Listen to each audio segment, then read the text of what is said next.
І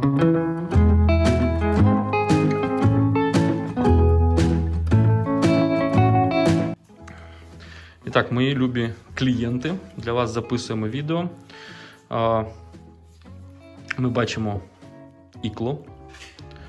І запалене ікло може давати надзвичайно велику проблему, яка називається ороназальна фістула. Чому ороназальна? Тому що оро – це рот, нозо – це ніс. Як це трапляється в реальному житті? Проникає інфекція або по зв'язці, або через зламаний зуб. Корінь у собаки закінчується аж отут. Досить високо. Давайте я вам покажу тепер в носовій порожнині, чому це досить важливо. Тому що, бачите, ось де корінь і ось яка тонесенька стіночка. Тому якщо на корені виникає запалення, іде запалення на слизову носа і, відповідно, тварина може чихати, можуть бути гнійні виділення, кроваві виділення і лікування лише в такому випадку, в більшості випадків, видалення зуба.